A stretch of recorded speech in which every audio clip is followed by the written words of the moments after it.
The case of a growing regional divide in India has been made time and again by many. The North India South India divide became a topic of debate when the former Chief Minister of Karnataka, Siddaramaiah, raised the issue of the North developing at the South's expense. He said, and I quote, historically, the South has been subsidizing the North. 6 states south of the Vindhyas contribute more taxes and get less. The same case has now been furthered by someone who specializes in data, someone who highlights this divide in statistical terms. The contrast between the northern and the southern states, he argues, is clearly visible in development metrics like infant mortality rates, maternal mortality rates, gross enrollment ratio, literacy rates, and others.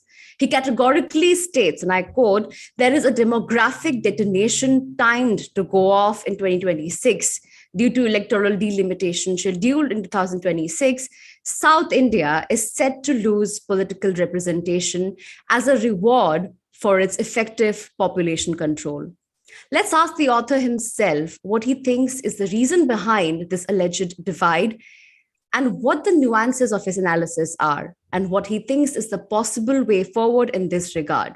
We have with us today Nilakantan, who is the chief data scientist for one of India's largest fintech firms and has studied at Clemson University and Stanford. His primary interest is designing stable, decentralized systems, be they political entities or business-related processes. He has written widely on India's federal structure for publications such as the Caravan, Wire.com, and the Hindu. A very warm welcome, sir. Thank you. Good to be here. So you've been very vocal about the disparity between the states north of the Vindhyas and those down south. And the title of your book, South versus North, creates a scenario of differences at the very outset. So could you elaborate on what this regional divide is that you mentioned? Right. So if you want to measure societies, what we have to ideally do is look at three basic parameters, right? Like health, education, and economic opportunities that the citizens in these states get receive. The reason for that is that every other area of either governance or lived experience is a derivative of these three, right? Like as long as you have a reasonable health, you're reasonably educated, and you have reasonable economic opportunities, hopefully you can sort of work the rest, right? So if you look at these three basic parameters of life, let's take, in terms of health, an established sort of metric to measure developing societies in the global south is the infant mortality rate. If you see that, for instance, Kerala can only be compared with like the United States at an IMR of 6 or 7, right? Whereas in the Indo-Gangetic plain states like Madhya Pradesh, Uttar Pradesh have IMRs that are comparable to sub-Saharan Africa. This is again true for maternal mortality rate. This is the number of doctors that are available per million of population, right? Like number of hospital beds that are available, antenatal care that women receive, so on and so forth, right? Like right through every single metric of health, you see this happening. And this doesn't happen because of accident. This happens because of governance. Somebody in government decided to have a primary health center in every village. Somebody in government decided like a generation ago that it was a good thing for women to be incentivized to have their childbirth in a actual medical facility as opposed to home deliveries, right? Similarly, somebody a generation ago decided to send girls to school and young children to school and incentivize them by having a midday meal scheme, particularly in the case of Tamil Nadu, right? And that has resulted in an extremely good gross enrollment ratio, which is now comparable to sort of, upper middle income countries. Whereas if you look at the gross enrollment ratio of much of the Indo-Gangetic plains, then it's really comparable to sub-Saharan Africa again. Same is true with economic opportunities, right? Like the both farm and non-farm labor on a per day basis in both Kerala and Tamil Nadu, they earn like about 3 to 4 times of what they have in the Indo-Gangetic plains, right? So, and if you take the number of factories, again, in terms of organized labor, Tamil Nadu alone has roughly the same number of factories as, Bihar, Jharkhand, Chhattisgarh, Uttar Pradesh, Madhya Pradesh, Rajasthan, all of these 6 states put together, right? And Tamil Nadu's population is like what, 1/6 or 1/7 of that overall size. It's in fact less. It's closer to 1/9, right? So that is the extent of divide that we're talking about, where one part of the country, and I'm not trying to argue that the entire South is a single bucket. There are differences within the southern states as well. But essentially what you have is that there is extreme divergence between the states of India, and where one set of states have sort of metrics comparable to sometimes OECD countries, sometimes to upper middle income countries, and sometimes to sort of, countries which are firmly in the middle and upper middle income. Whereas if you take Indo-Gangetic plains, the states that are in the Indo-Gangetic plains, they're sort of firmly in the bucket of sub-Saharan Africa. And it is not to, and the tragedy of this is that, the union government is essentially trying to increasingly centralize and arrive at a single policy for these 2 sets of states. It is impossible. It's a mathematically impossible idea, right? Like, you do not want someone in Delhi or anywhere. For instance, let's take Kerala and the United States, whose IMR is comparable. And let's take Madhya Pradesh, where its IMR is comparable to Afghanistan. Nobody in the world is arguing that the United States and Afghanistan should have the same health policy, except somebody in Delhi is exactly trying to do that, right? This is true for education, this is true for economic opportunities, so on and so forth.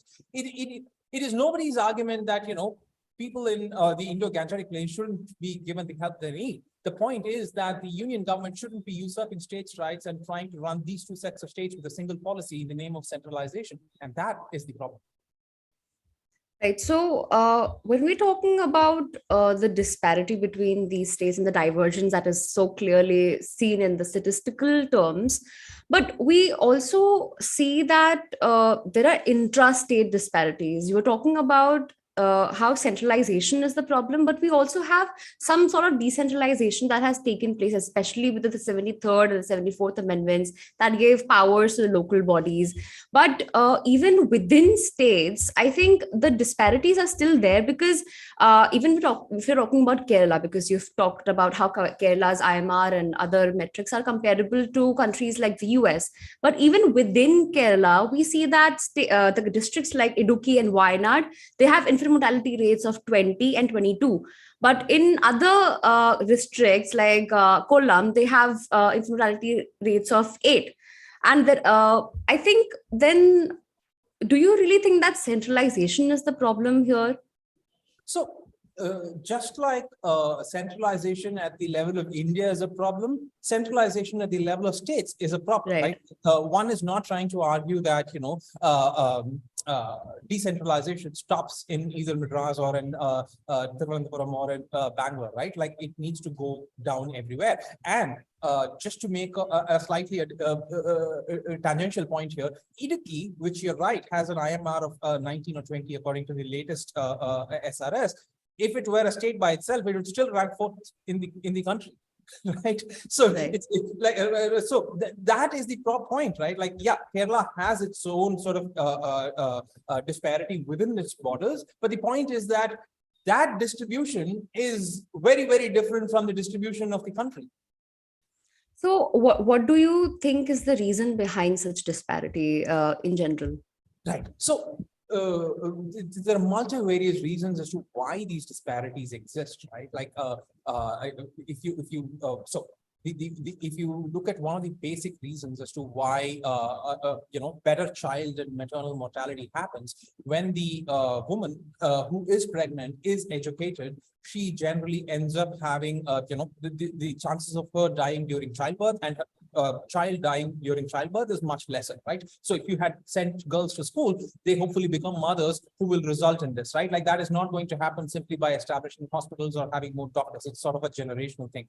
Second, like we discussed earlier, the state of Tamil Nadu, for instance, had a primary health center program and had like a incentivization program for women to have the childbirth in hospitals or primary health centers, right? And for this to happen, they had like incentivization programs for doctors to go and serve in these primary health centers, right? And they had like a back-end network for medicines and having operating theaters in this sort of primary health centers in far-flung villages, right? And sort of a facility of transfer between these and tertiary care centers, which will be in the district headquarters, right?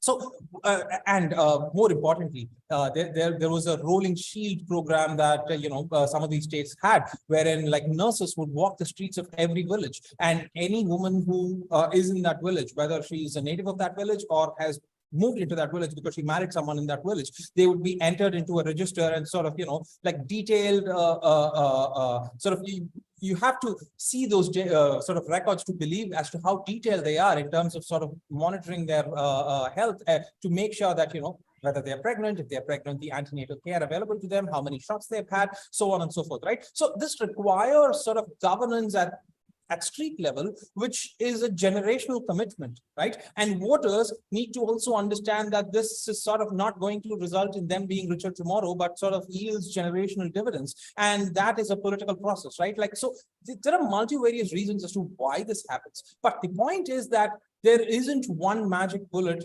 for anyone to bite. And that is the reason why decentralization is offered as a solution, because how each state or how each district or how each village is going to achieve this, we don't know that, right? But the point is that there is no way for you to run what works in Western Uttar Pradesh in Southern Kerala. Right. So, as you have mentioned that the divergence that we see right now is a generation of choices made by the political leadership. So, what do you think is the difference between the political leadership in the South and in the North? Because there are also states which are implementing incentivization of institutional deliveries. So what made South actually cover a longer distance than the North?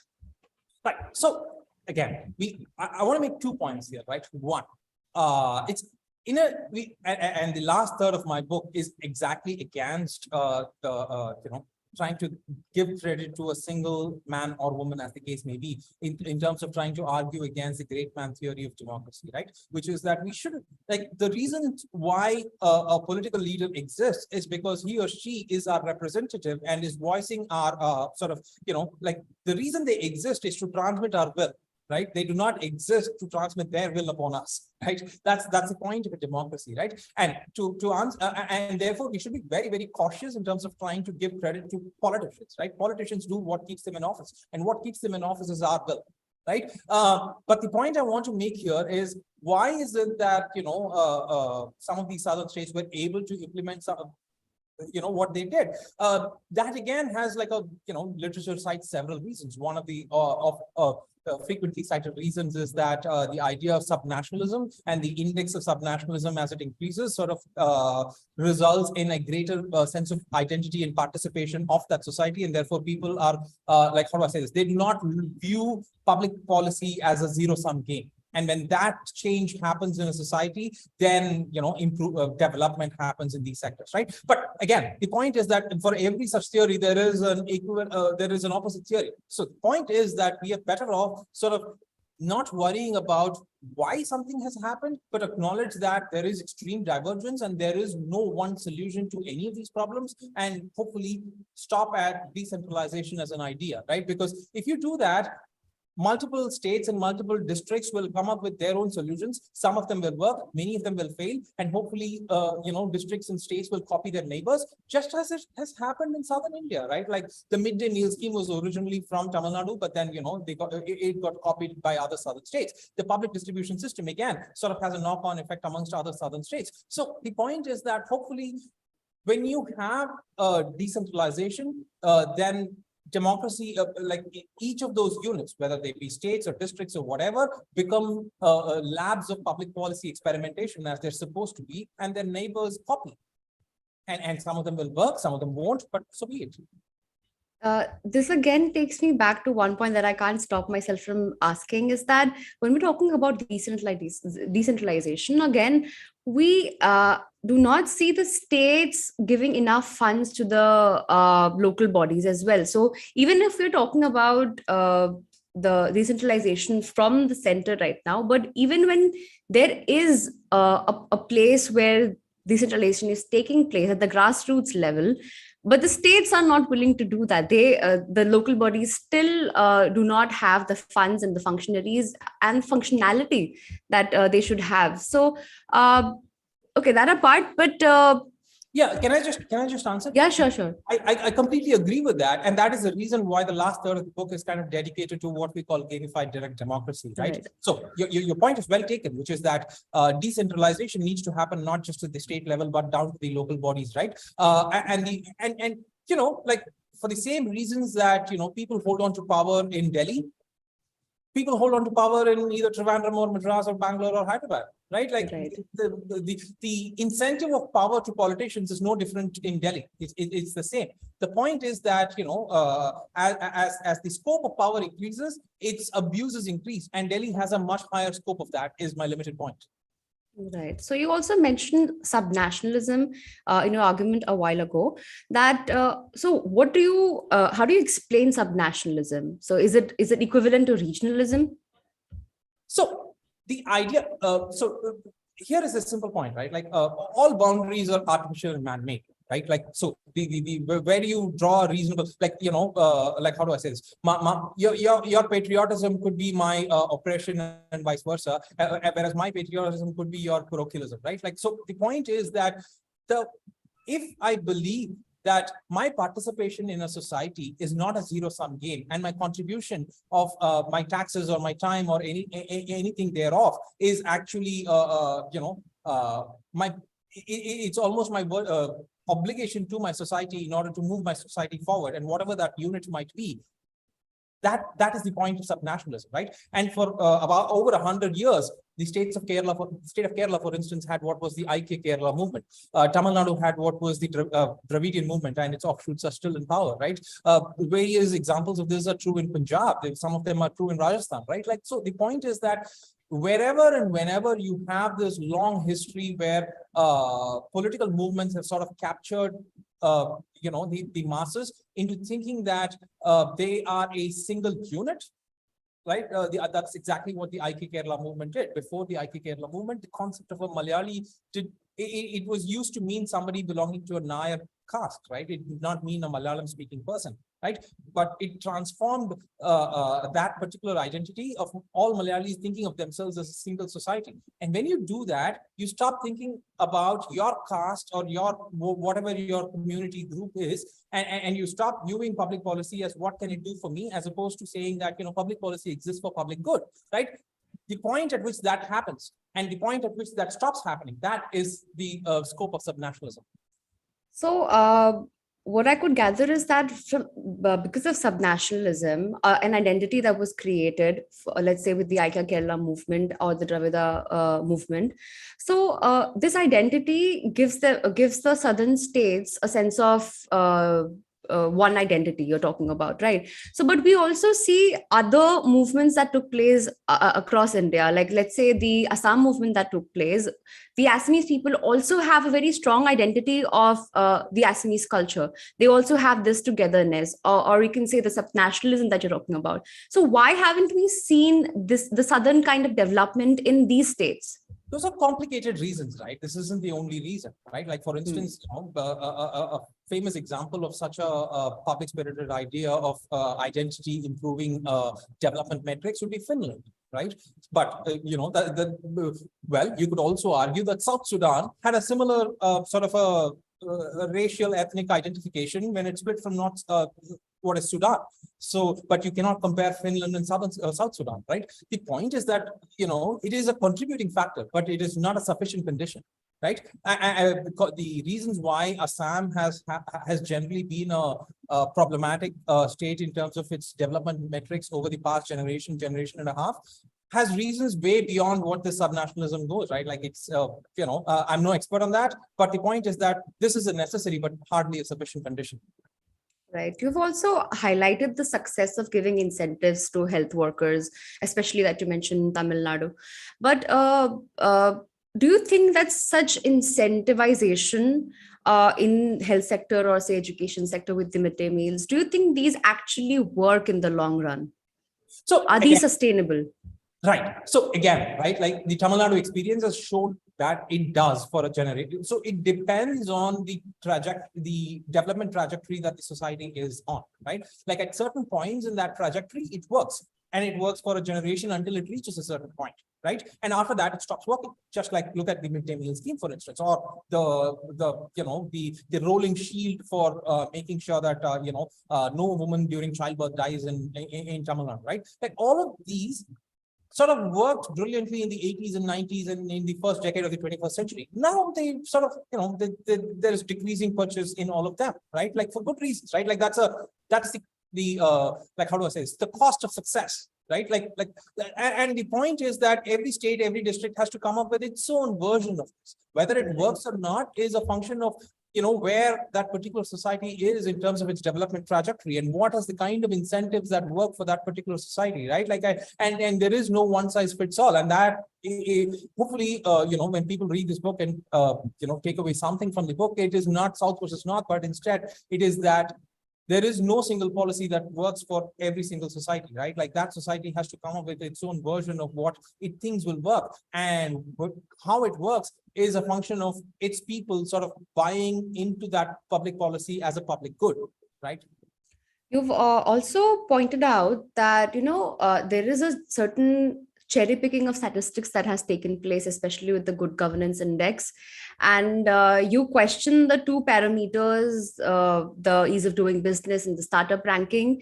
And what is exactly the problem here? Because do you think that this cherry picking of statistics is affecting the perceptions that we have about certain states?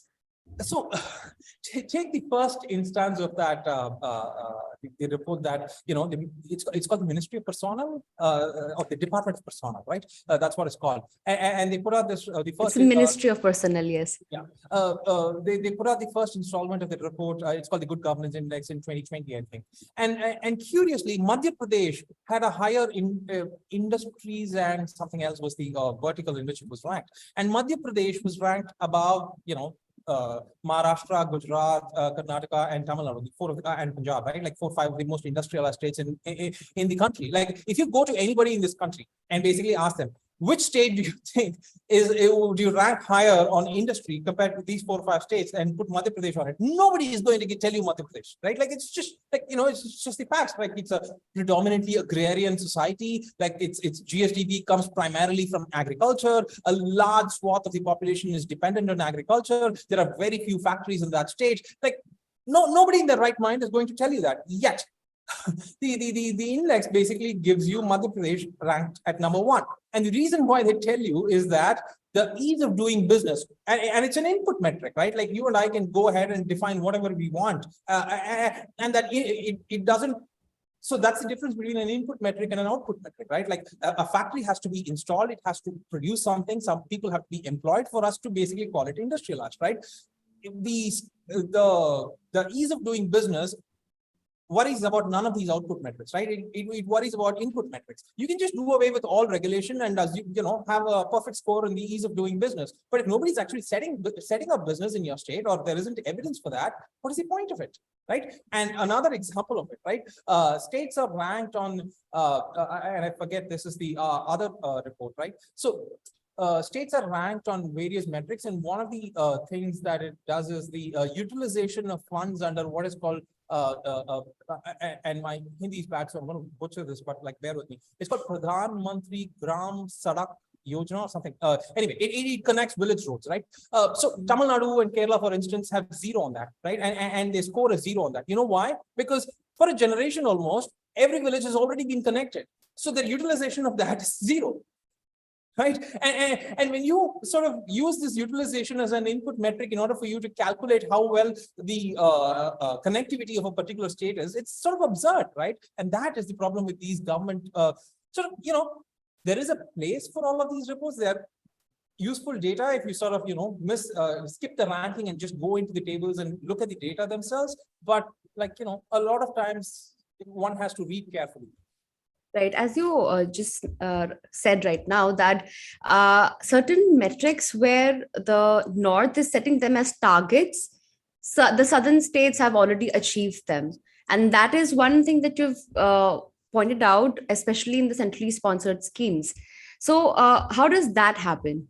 So centrally sponsored schemes are what is already happening. I want to give you a more extreme example of this, which I point out to in the chapter on education, right? Consider the National Education Policy of 2020.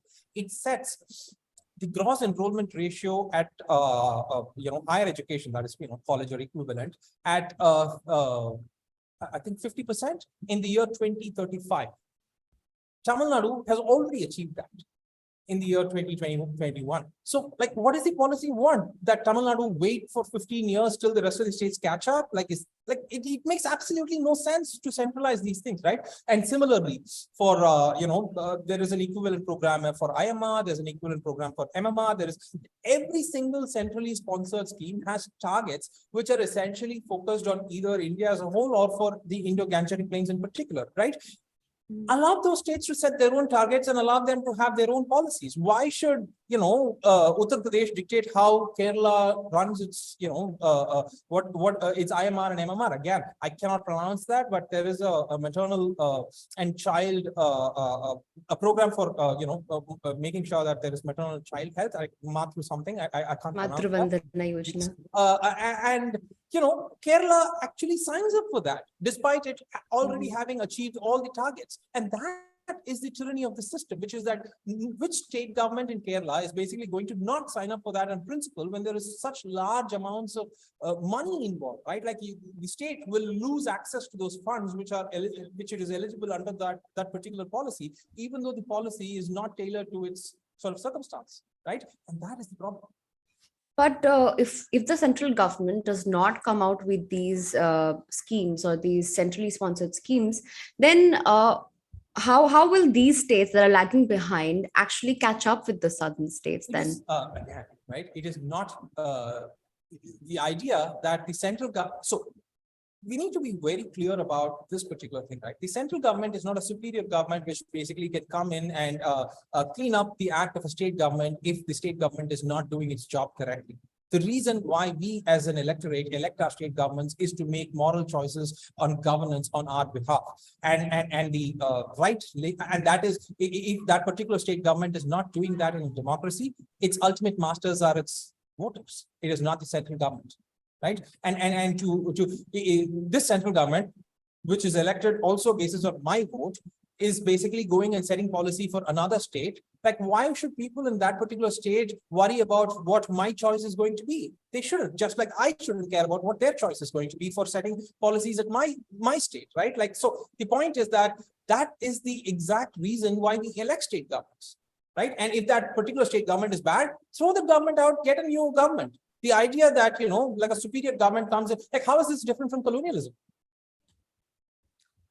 So you think that the Indian model of federalism is taking the power of policy making away from the states? Increasingly and dangerously so, right? Consider health, consider education. Like these are two most basic things in a democracy, especially in a developing society with such high levels of poverty and lack of development in these areas, right? And increasingly, because of the levers of taxation, the union government enjoys the power of the purse, right? And because of that, it's sort of dictating by all the policies that I can't pronounce, which you just explained, right? And all these southern states are forced to sign up for that, right? And that is how, and it essentially sets targets, it sets methods of sort of implementation, and it leaves very little, it basically reduces state governments into glorified bureaucracies, right? Whereas we elect state governments for, hopefully governance, which is very different, right? So the idea of inverting the pyramid of power is how we solve any and all of these problems. And that hopefully is the point of my book. But we do have certain provisions, especially in the constitution, that does give powers to the states. We have the 7th schedule that distributes the subjects that the states have particular power over. So I don't deny that. And that is, so the reason why the state governments of the past were able to do at least some of what they've done, particularly in southern India, is precisely because of those powers. The point of this book is that, but in the last few decades, the increasing centralization of policy primarily through the power of the purse, is sort of slowly sort of chipping away at that power, right? And that is the concern. So right? while we are, yeah, sure. Take the program on maternal and child health, for instance, right? Like, why should, like, it makes absolutely no sense for a state like Kerala, or take gross enrollment ratio, for instance, right? Like, in both these metrics, the states of Telangana, Kerala, Tamil Nadu have absolutely, like, there's no, all of these states should now be worrying about output metrics, right? And not input metrics, because they are in that, the point of, where they are in the development trajectory demands that as public policy, right? Whereas those states in the Indo-Gangetic plains should worry about their input metrics and not about their output metrics. An example of this would be, if you're worried about education and GER, like, getting kids into school would be an input metric, right? Worrying about learning outcomes is an output metric.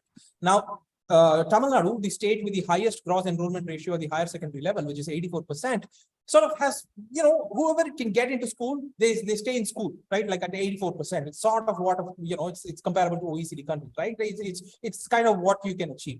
At that point, the state should rightfully think about output metrics. What consider, states like Orissa or Uttar Pradesh, Madhya Pradesh, any of these states, right?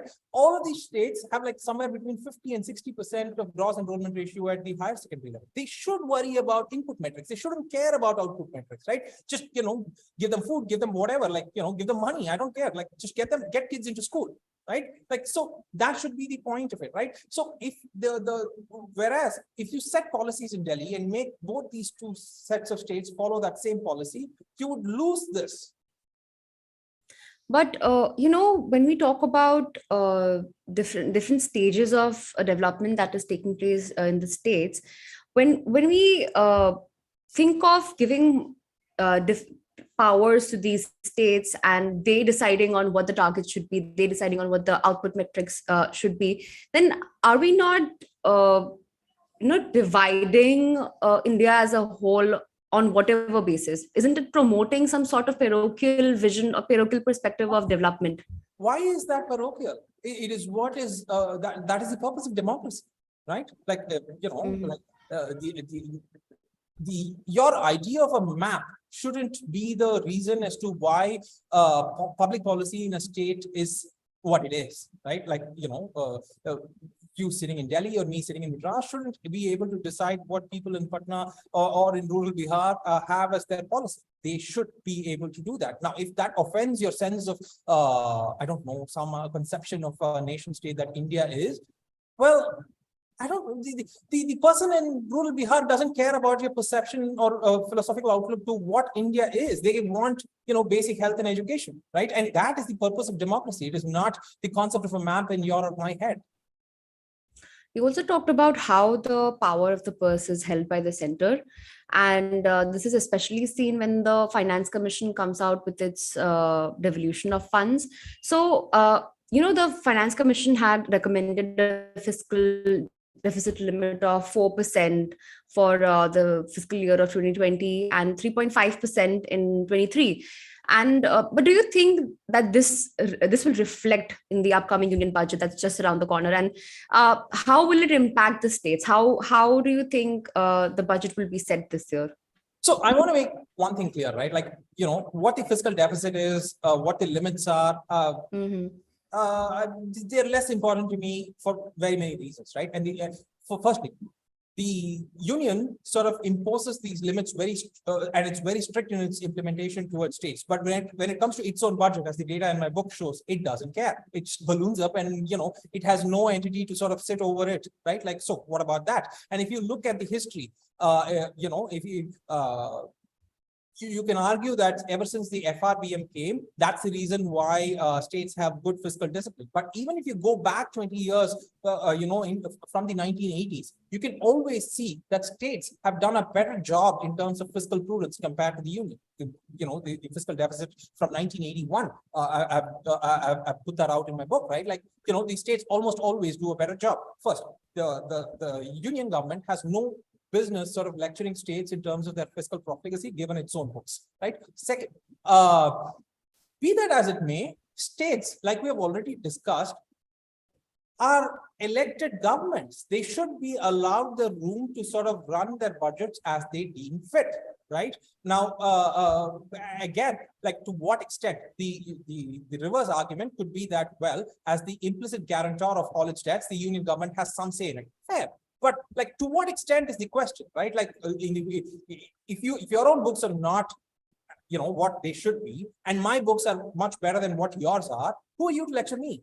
Is the logical question that states will ask the union, right? So that. Second, if you look at capital expenditure as a ratio, and if you look at all the expenditures that the union government does, very often what the union government does in terms of sort of explaining away why it needs more funds is that it says, I have defense expenditures, I have interest payment expenditures, so on and so forth. But if you carefully look at what is the ratio of expenditure in these quote unquote sort of core union areas, it's almost negligible. The bulk of the money that the union spends is essentially, a revenue expenditure, which is another way of saying it's on state subjects, right? Stop spending on state subjects, give that money to states. They know how to do that better. So you've also pointed out, the issue.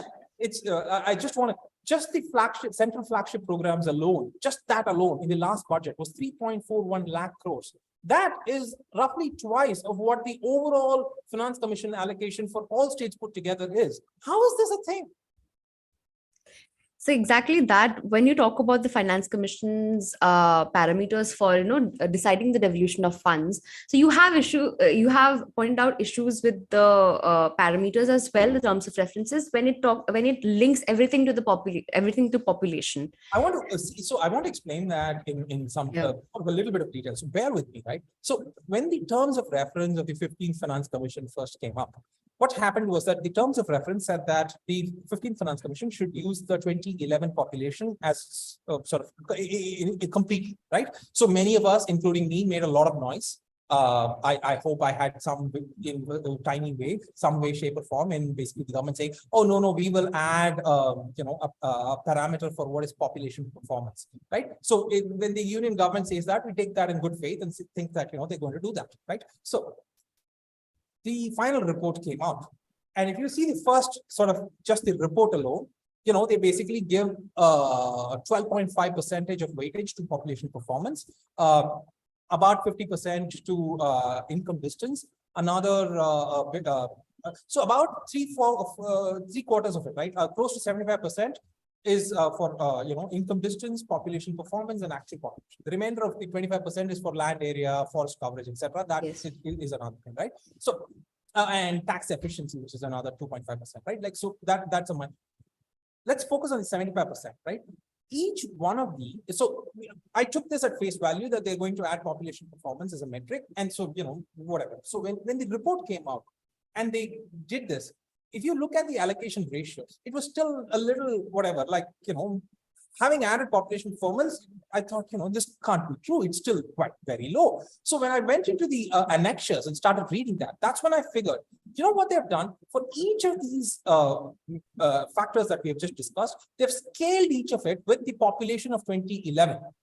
Right? So take population performance as a factor which has 12.5% weightage, right? What they've done is, and population performance, what they've done is they've taken 1 by TFR. So far, so good, right? Now, what they've done is they've taken 1 by TFR, and Uttar Pradesh, whatever, states in the Indo-Gangetic Plains have close to a total fertility rate of 3. Tamil Nadu has like 1.6, Kerala has 1.7, so on and so forth, right? So if you take 1 by TFR, then you would ideally expect that in this particular factor that Tamil Nadu and Kerala have a much higher sort of score, so to speak, compared to Uttar Pradesh or whatever, right? But what they've done is they've taken this 1 by TFR and then scaled it with 2011 population of each state. Uttar Pradesh, by virtue of being the most populous state, obviously scores again so high. And if you do a simple correlation analysis, you find that the eventual outcome of this particular factor is more correlated to the 2011 population than it is with 1971 population. The entire purpose of introducing this population performance was to make sure that it is closer to 1971 than it is to 2011.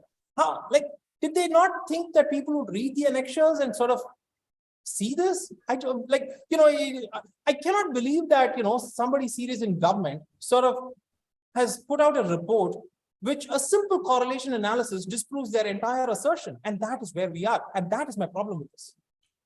So you're basically saying that even while calculating demographic performance, the formula takes the inverse of the total fertility rate, and then also it multiplies it with the 1971 Yeah. population, So, right? so you have a problem of scale, right? Like TFR is at best going to, go between somewhere between 1.5 and 3.5, right? Like that's the range of the TFR. So eventually that 1.1 by 1.5 to 3.5 is one number. It's a really, really small number. Whereas the population of Uttar Pradesh is 200 million, according to sort of 203 million, if I'm not wrong, according to 2011 census, right? And the population of Tamil Nadu is close to 70 million. So if you scale by this, it doesn't matter what the first number is. The scale of the second number is going to overpower the first number. It's a simple arithmetic problem. Like people in ninth standard will tell you that. So, but then what can the Finance Commission do then to, correct these parameters for both the vertical and horizontal devolution? So, okay. So again, we are talking about horizontal devolution, right? Like we'll come to vertical devolution later. But at least for this population performance, the least you could have done is not scaled it. While you scale everything else, the least you could have done is at least not scale, the 12.5% of population performance as a factor. At least that don't scale it. If you take income distance, which again they've scaled it, and if you take the other one, that is what was that? Actual population itself. So about each of them they've scaled it, right? So about 75% of the total weightage of the Finance Commission's overall factors which go into horizontal devolution are essentially proxies for population in the 15th Finance Commission. That is the problem, right? Like, why do this, like long-winded maths to basically arrive at population as a proxy? You could have just taken population. Right. So, okay, then we've talked about the problems with the horizontal devolution. Sorry, you also asked another important question, which is vertical devolution, right? Yeah. Herein comes a even bigger problem, which is what the union government has done. If you look between, so the 14th Finance Commission sort of increased the devolution to states from 32% to 42%. 42, yes. But if you look at the divisible pool, that is so the union government basically collects, if it collects taxes by another name, calls it cess and surcharge, which does not come into the divisible pool, and that cess and surcharge, the union government gets to keep it for itself, right? So essentially, if you look at the divisible pool of the union government, it sort of shrunk exactly magically by the number by which the Finance Commission has asked the union to sort of increase its allocation by. So essentially, I had, I don't know, I had 100 rupees. I was asked to share 32 rupees with you. And then and suddenly somebody asks me to share like 42% of, what I had. So what I did was, instead of having 100 rupees, I reduced that by 10 rupees. Like it's still the same thing, right? And it's like, and if you look at the scale and the ratio in which that has changed in the last decade, it is worrying. So it is the use of cess and surcharge as a way to sort of sidestep the Finance Commission's devolution requirements is a serious insult to sort of federalism, and nobody seems to be worried about it, and that really concerns me. Right. So as we're talking about population, you've also mentioned how there is a demographic divergence that's taking place. A lot of experts have been talking about the demographic dividend that India enjoys as a population with a lot of youth. But then the picture is completely different in the South, where they are richer states, as you've called it, but the population is older. So what is it? Yeah. Can I just, this is something that, Southern India is not Sweden. We are not Sweden with sunshine, right? We are still a developing society, and we are a very densely populated part of the world, right? And there are still enough number of young people, and we are nowhere near full employment, right? So I again quote this data in the book, which is that if you see for overall India, we produce about, depending on how you count, somewhere between 2 and 3 million jobs in the organized sector every year, right? We produce 12.5 million college-educated kids every year, right? And then there are people who drop out of high school or various other levels, which again is like probably 4 times that number, right? So for about, the number of jobs in the organized sector is a tiny fraction of the total number of eligible workforce that joins every year. Right. And that is, it is true for a greater sense in Northern India, but it is true for a lesser sense, but still true in Southern India. It's still true that we are nowhere near full employment. It is, you walk into the streets of Madras, you're not going to run out of people. Let me assure you of that. It's still a very, very densely populated place. And we are still like, despite having below replacement fertility rate for over a generation, we're still we've not run out of young people. Right. And therefore, the idea that somehow the idea that how do I say this? That the population problem is sorry, that was my niece. The idea that the Southern India is becoming older and therefore requires migration from Northern India or something thereof is not true. It's simply not true. So then how does how do the southern states want to want their representation taking place in the political scenario? Because you talked about a demographic detonation that I mentioned in the introduction that you're talking about that will go off in 2026. So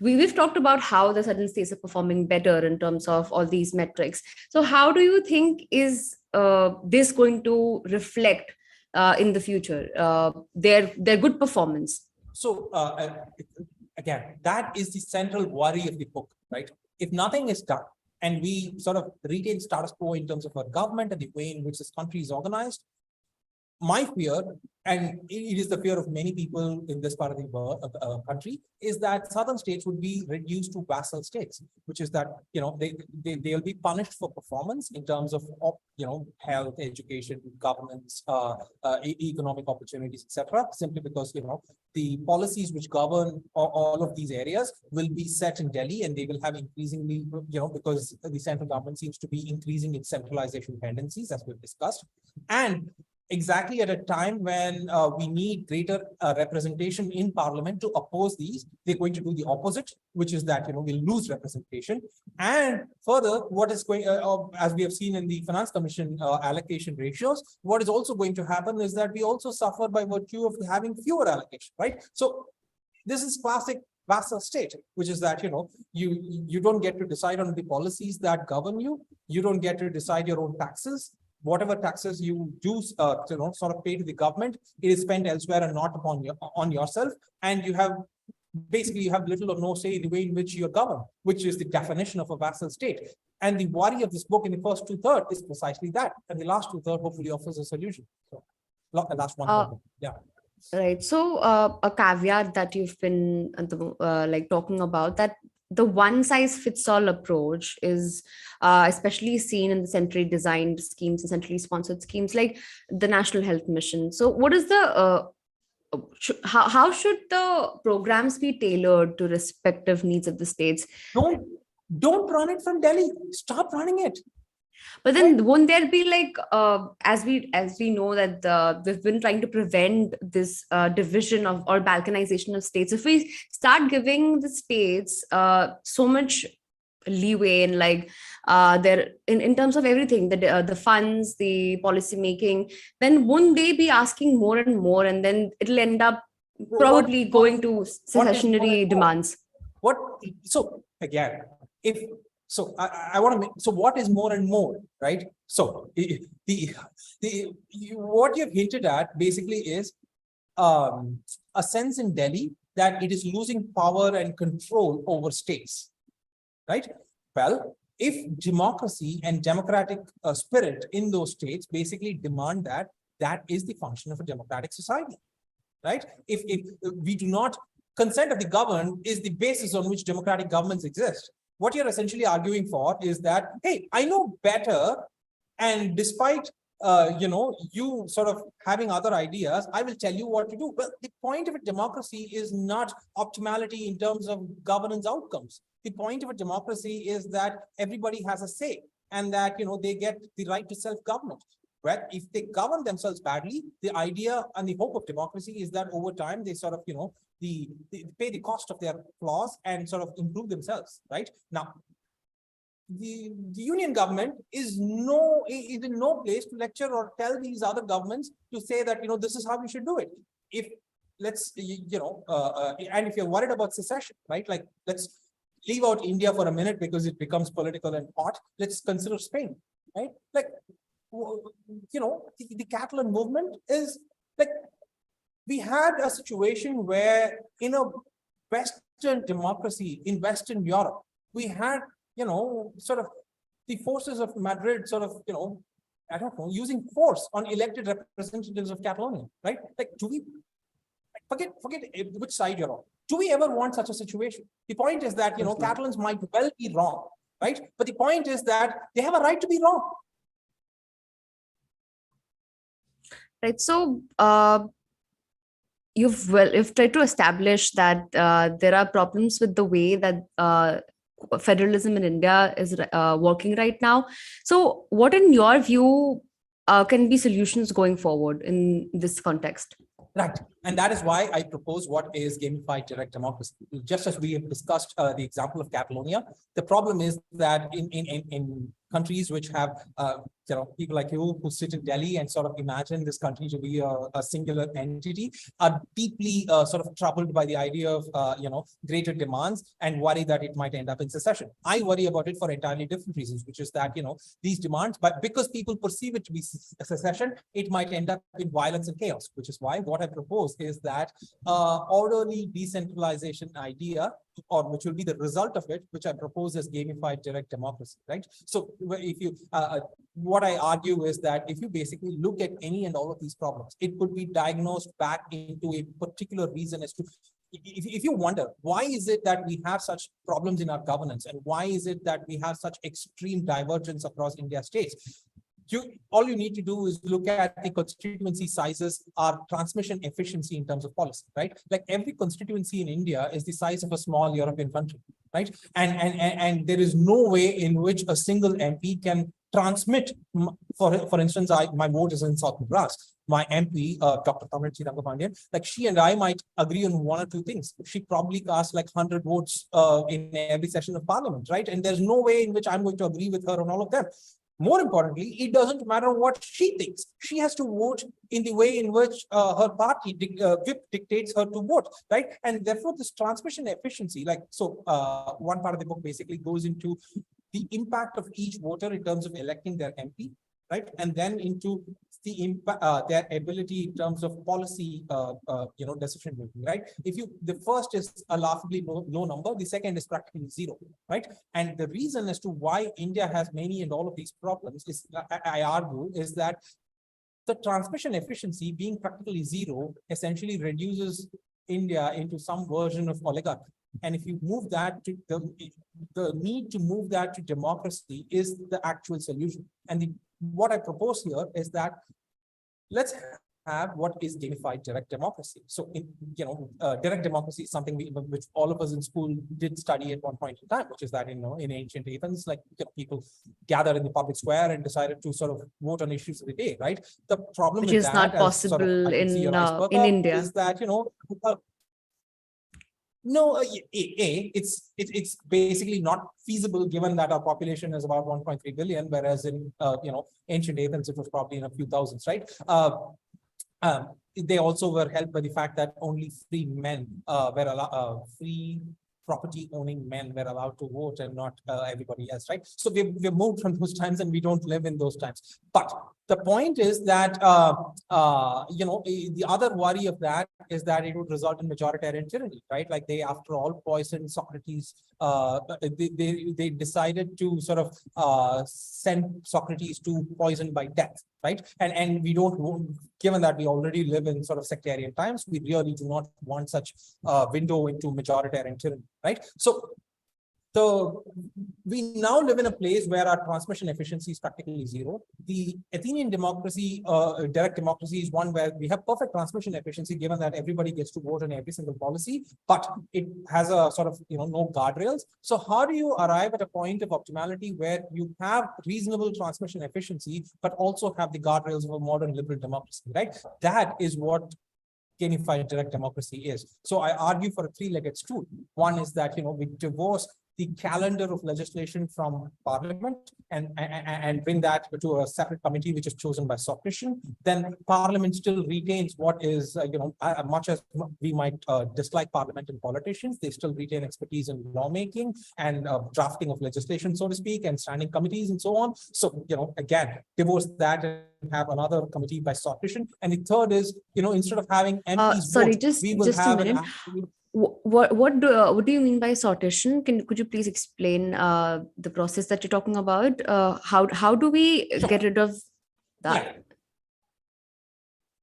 Please go on. Sure. So sortition is this ancient idea of just choosing by random, right? Like imagine it to be a lottery, right? So what we want is a committee for drafting legislation, let's say, well, that's a second. We imagine a three-legged stool, right? One is the timetable of bringing in legislation, which currently the party bosses sort of hold, right? So whatever the BJP president or the party leadership decides, that is the bill that gets tabled in Parliament in the first place, right? So that's a significant power in the first place. So that if you have chosen by sortition, which is essentially have a committee chosen at random amongst the public, right? Like how much ever number of people you want, right? So then how will that then translate democratic wishes of the people? When we're talking about sortition, it's just random dumb luck. Random, but that is not, so sortition is, that committee doesn't decide on what the legislation is or does not vote on the actual legislation itself. It merely decides the timetable of whether to bring something to vote and when to bring it to vote, right? And the reason why we want to do this is we want to divorce the politics of the day from the idea of long-term policy making, right? So that's one part. The second part is expertise. Again, that committee is again chosen by sortition, but because they're experts, hopefully we'll have sufficient sort of threshold parameters set so that, I hope nobody wants me in an expert panel, right? And so, you set certain entry barriers and then choose everybody who's eligible by sortition, right? So these two. The final part of it is where the actual thing happens, which is that, we all get to vote, right? And initially the idea is that everybody is given N votes. Right now, so what do you decide to sort of, put it up to the sortition, to the committee which decides the timetable, which is chosen by sortition? That is, again, so I imagine a two-step process. One, where we need about 20% of the electorate to say that, yes, I need to bring this legislation to vote. So anybody can sort of say that, I want this legislation passed. They need to get 20% of the electorate basically agreeing with them that, yes, this is a good idea to put to a general vote. And then if it does pass that, then what we do is that everybody gets a vote. Now, here is where the guardrails for majoritarian tyranny needs to be sort of very, very seriously looked into, right? So the way in which we do that is we give everybody N votes to begin with. And that N is, let's say we pick 10% of all bills that were tabled in Parliament in a moving average of, each year. Let's take, whatever, N1, N2, N3, last 10 years. Let's take that at the moving average of the number of bills tabled in Parliament per year. If we take that for the last 10 years, that will be the overall value of N, right? Now, if you vote yes, and that bill ends up passing, your N becomes N minus 1, right? But if I voted no, and that, whether it passes or it doesn't pass, I will still retain my N votes, right? And the second thing is that I can use all my N votes to sort of vote no, whereas I can only use one vote to vote a yes. In other words, what this will do is that it gives a very, very strong veto power to minorities, be they linguistic minorities or state level minorities, or be they religious minorities at a national level, right? So it becomes very, very difficult for you to pass anything. But if you do pass, it stays for a very long time, right? So there is an improvement in the stability of the system. So to answer the other question that we originally had, which is, so how does this solve the problem of what we have as the difficult federalism that we have and the marriage between the various states to form the union, right? If we have such a system, there is no hope in hell that the 3.41 lakh crores of central flagship programs would ever pass in a budget, because people in Kerala and Tamil Nadu and Telangana and Karnataka and Punjab would never vote for such a thing, right? So because somebody still needs to do those jobs, the hope is that those will get devolved back into the states, and from the states through the same process to the local governments, to answer your other concern. But the other side of this coin is that because the union government has lost much of its ability on the expenditure side, people are obviously going to ask this, the other side of the coin is revenue collection, right? The taxation, because and they get to do the same thing, which is that, the ability of the union government to raise taxes is also going to become that much lesser, and people are going to sort of increase, they're going to invert the pyramid of taxation, favoring the government that is nearest to them, right? And sort of limit it as it goes farther and farther away, right? And if you do that, it will result in an orderly transition of power from, what is Delhi to every street corner, hopefully. And the reason why this will be orderly is that none of this, because of the way in which the algorithm of election is structured, none of this can happen too soon. It will take a very, very, very long time. I mean, the very long time is just one part of one bit of the concern, because is this really possible or feasible in a huge country like India with such diverse opinions, not just on politics, but the needs of every inch of the country is very different. Exactly, right? That is exactly the reason why we are doing this. That you and I do not agree on practically everything is exactly the reason why this will work. Because you and I will never be forced. See, like, how do I say this? If the agreement between you and me is that we inhabit this nominal union called the Union of India, right? And that hopefully, I don't know, defend our borders is our only sort of common thing. And that we, let's say that, we don't agree on how we need, how education, health, public policy, or, whom we should marry, whom we should love, none of that sort of matches between the two of us. The natural thing for us is to basically sort of say that, okay, you do not interfere in the way in which I run my society and vice versa, right? And what you're saying is true.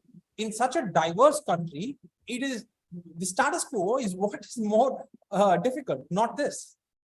Because what the status quo aims to achieve is actually uniformity, which, like you rightly say, in such a diverse country is essentially oppression.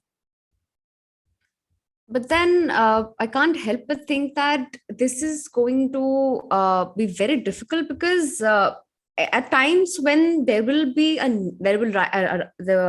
need will arise for faster decision making, as we saw in the case when COVID was rampant, when we needed faster policies, faster decision making, then what will happen in these kind of scenarios? So consider COVID, right? Consider COVID. What do you think the union government did, which state governments did not do? The job of the union government in terms of COVID was two things. One is sort of vaccine production, because states do not have the capacity for that, right?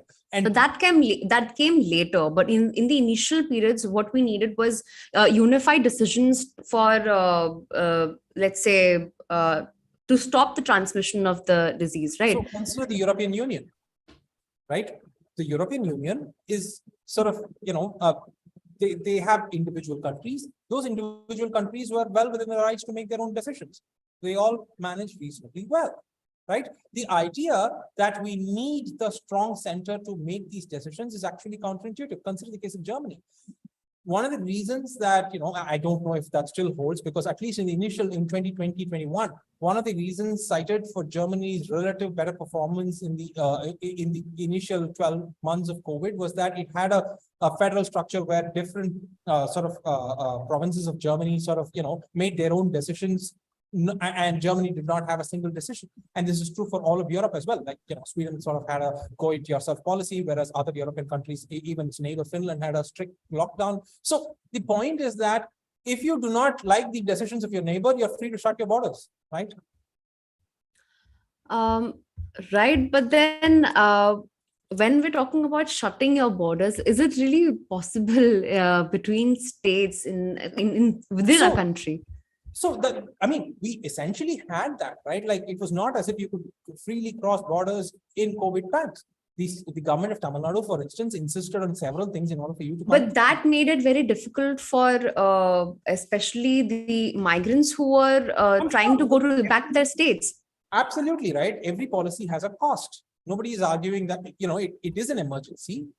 You make certain decisions. Those decisions have costs. They have benefits, and that's why we have governments. The point is that what is the level and layer of government that you want, right? The idea that a single government for 1.3 billion people is the right idea of government is what I'm contesting. Nobody is questioning the need for government or the idea of continuous collaboration between these various layers of government. I'm sure, nobody. I guess what I would question here is that the instant and immediate assumption that these governments will constantly be in confrontation with each other. That is, or will be bad faith actors towards each other. I don't see that. Like, the European Union is a good example. Most governments within the European Union were in bad faith actors to each other. So you also mentioned let's say, the lack of transmission efficiency in the electoral process that we have right now, especially as you mentioned in the book for the FPTP system, the first past the post system. So what exactly is the problem here, and why do we see this transmission efficiency taking place, lack of transmission efficiency taking place in this system that we have right now?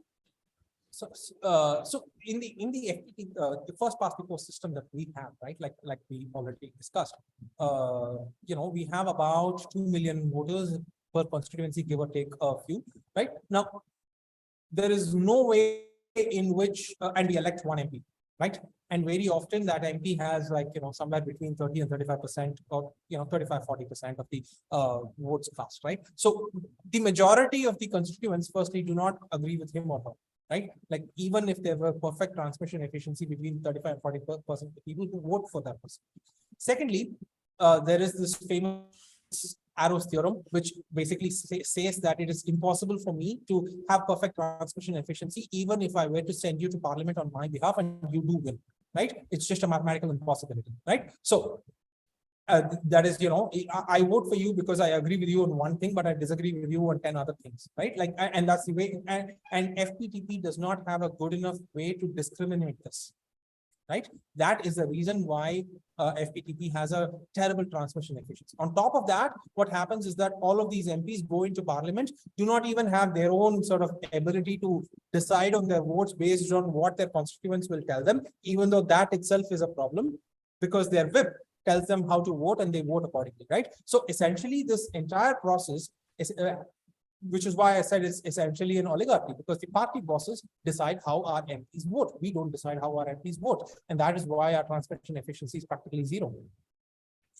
So the whole discussion, is sparking a question in me that as we saw in the 2022 budget discussion, there was an MP from Tamil Nadu, K. Karunanidhi, who highlighted that only 59 crores had been allocated to the Southern Railways, and whereas there was like 13,200 crores set aside for the Northern Railways. So do you see, or will you agree that there is a sort of bias or discrimination by the center towards the states downside the Vindhyas? So we need to understand one thing, right? You cannot blame the players who are playing the game when we have set up the game to be what it is. If you were the BJP's primary vote base is in the Indo-Gangetic Plains. If I were a voter in the Indo-Gangetic Plains, I would demand that the BJP do this and do this even more, right? Like impose Hindi on me, take all my tax money and spend it in the Indo-Gangetic Plains, so on and so forth, right? Like essentially, that is the game that we have set up, and then we cannot complain. Right. And whether it is fair or not is a different question. The point is that the structure is flawed, and players who are playing it well, it doesn't matter who the players are. But then again, when you're talking about the Gangetic Plains and how, since we're talking about BJP, but even in states where there is, as we talked about in the beginning, that even in states where there is a strong linguistic identity and they do have a sense of strong regional identity, even in states like Assam, there is the BJP that is in power. So in one of your... The reason why the BJP does well in Assam is complicated and has, whatever. Like, listen, the electoral success of a political party is not merely a representation of the people's will, right? It has, like we said, we have discussed this, right? Like the FPTP is a complicated thing. It is not a good transmission system. The way in which we choose our members is again complicated. The way in which even if we assume that all of this were fair and we had a perfect system, the way in which election communication happens is again a complicated thing. Some politicians are better at it than others. The individual participants in an electoral process will always be complicated, and we cannot basically, like, how do I say this, generalize based on any one example, right? The point is that in general, the interests of the Indo-Gangetic Plains is antithetical to the interests of what is Southern India or Peninsular India in terms of policy making and in terms of resource allocation problems. The way to solve for that is it doesn't matter which party is in power. It doesn't, for the longest of time in this country, the Congress party was in power, right? Like some of these biggest usurpations of states' rights into the union, the concurrent list happened under the Congress party, right? So power corrupts. It doesn't matter who occupies that chair. Of course. So going forward, we talked about the gamified direct democracy, which sounded like a very complicated process. But once we think about it, it actually makes sense. But then that will take many, many years, decades. Do you think there is some solution that can be taken in the short run? I want to make this particular argument because very often a lot of people whom I've spoken to, including many of my friends, even when I was writing this book and before I was writing this book, have often made this point, which is that, okay, let's say, and this is primarily my friends, right? Which is that they'd say, okay, I don't have a mathematical argument against it, but is it feasible? And do you think, is it going to actually happen? Would be their argument. Exactly. Am I capturing your question correctly? Yeah. Okay. So my answer to them is that, your job and my job as thinking people is not to think about whether something is going to happen. What we want to do is think about what is right and has rectitude in terms of, representing the will of the people.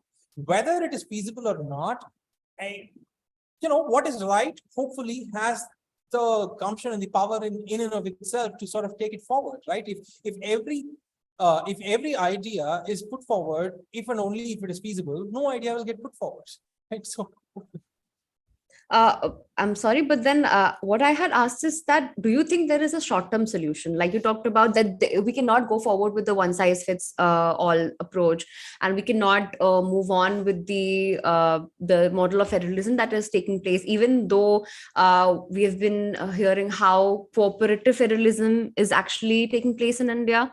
So, and we also examples of that when some of the states actually went to the center and said that please make legislations on environment.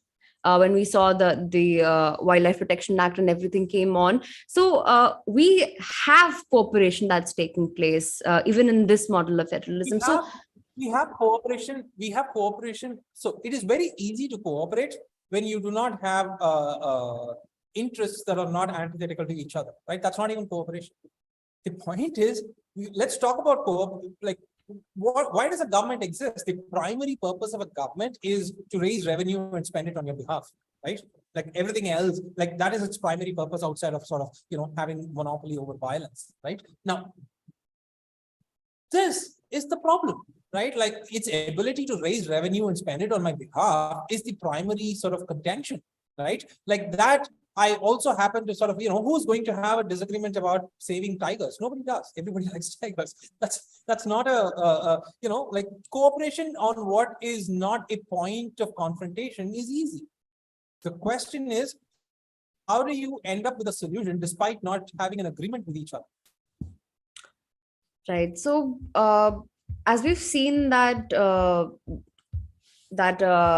this is an established fact that there are differences between the development stages of the North and the South, and we've also seen how a certain proposition, an interesting proposition that you've made for the gamified direct democracy, but I still cannot wrap my head around how I'm sorry, the processes will change the divide that is already there. So the divide is not going to change, right? Like that is, if let's consider the state of Uttar Pradesh, right? Just because we implement gamified direct democracy today, tomorrow Uttar Pradesh is not going to become Sweden. I'm not arguing that at all, right? Nor is it going to become Kerala, right? We're not arguing that. The point is, and there is an extensive, quite an extended argument on what democracy is and what democracy ought to be from the time of Plato, right? Like I discussed quite a bit in that book.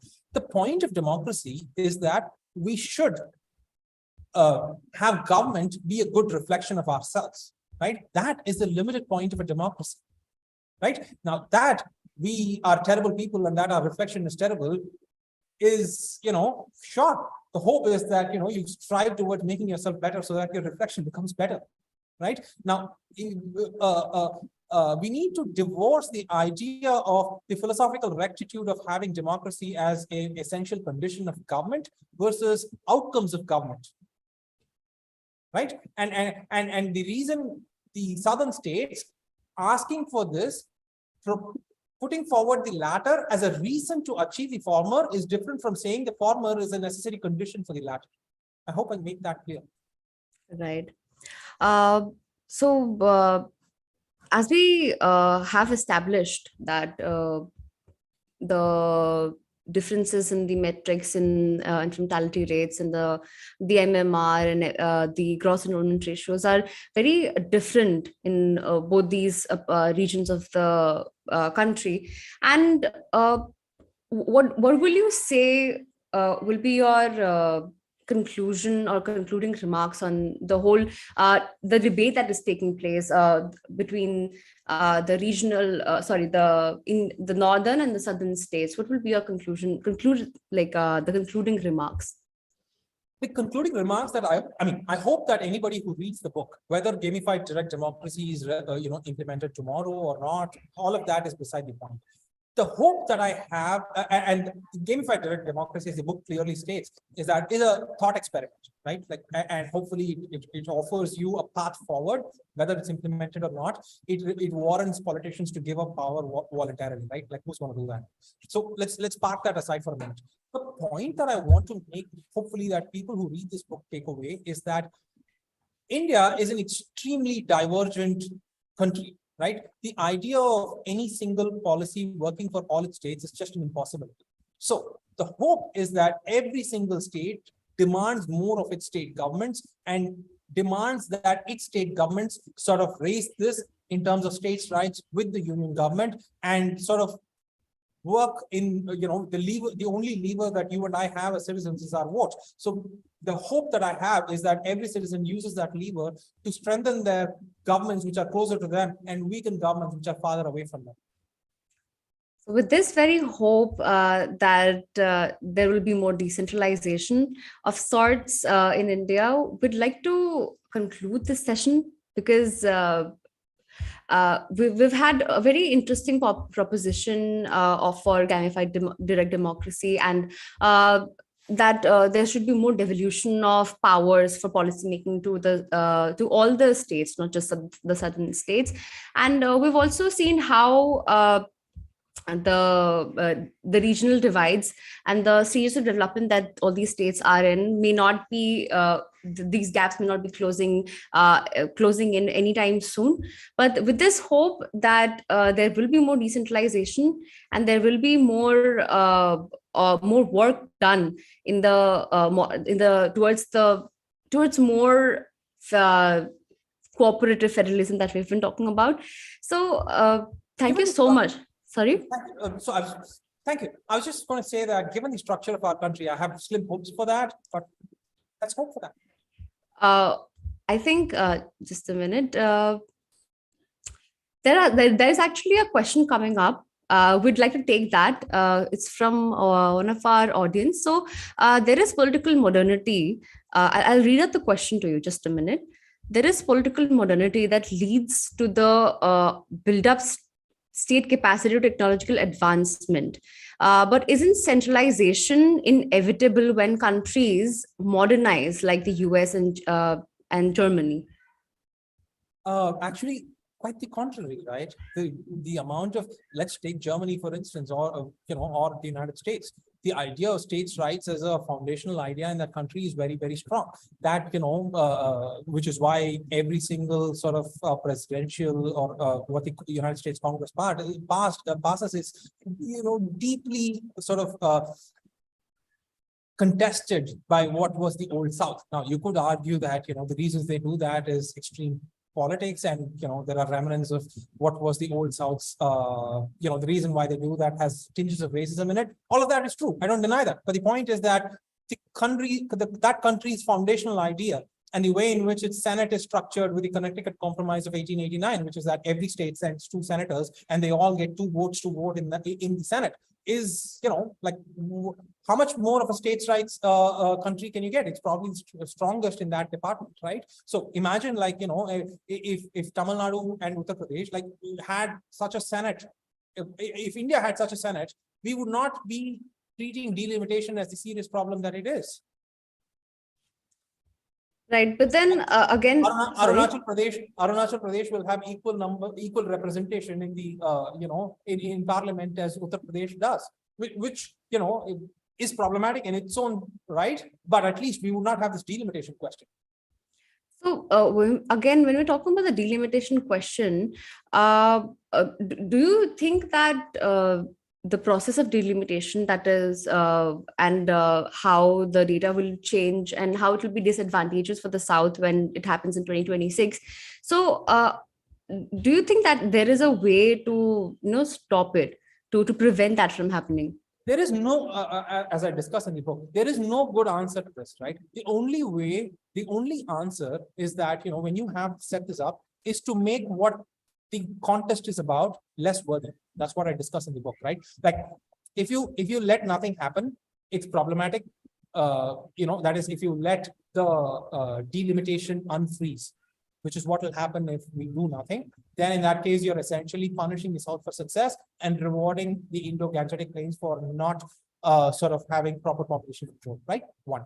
The other side of the coin is that if you extend the delimitation for another 25 or 50 years, what you're doing is that you're robbing people in the Indo-Gangetic plains in terms of their the value of their vote, and essentially you have a 2-tier system in terms of citizens' right, the impact of each citizen's vote, which is also problematic, right? And then the third option, which a lot of academics have suggested, is that you increase the number of seats in those states which have a higher population growth and retain the number of MPs in southern India where we do not have such a population. Well, that is sort of a version of the first problem anyway, because all you're doing is that in parliament it's still a zero-sum game, right? One MP has one vote. So just because you do this fancy math, the arithmetic doesn't change inside parliament. It's still going to be the same. So whatever you do, you still run into this problem, which is why if you do this extreme decentralization, the value of what you're fighting for reduces, because of which your fight will not be worth it. That is another reason why we should decentralize. Exactly. I think there is no denying that there is need for decentralization to the grassroots level. But again, even the states are not being seen devoluting the powers that are necessary to the local bodies. No, so See, you have status quo bias in terms of how the states are organized now, but imagine a better future where we have gamified direct democracy, right? Just as these states, people in Tamil Nadu will not agree with the 3.41 lakh crore that Nirmala Sitharaman presented for in her budget for the central flagship schemes. Similarly, people in Idiki and Thiruvananthapuram wouldn't agree with each other, and the same process would continue there. Or for that matter, people in Madras versus Kanyakumari wouldn't agree with each other, right? So it's an organic process that will happen itself. Don't be a prisoner to status quo. Things will change. Of course. With this very hope that one day these problems will disappear, and again, this hypothetical situation of gamified direct democracy actually turns into reality. With that hope, we'd like to conclude this session. And thank you so much, Nilakantan, for all your interesting propositions and interesting arguments that you made. Thank you so much again. And this is Argumentative Indians for you. And I'd like everyone to. I'd like our audience to know that this session has been posted on YouTube, and thank you so much.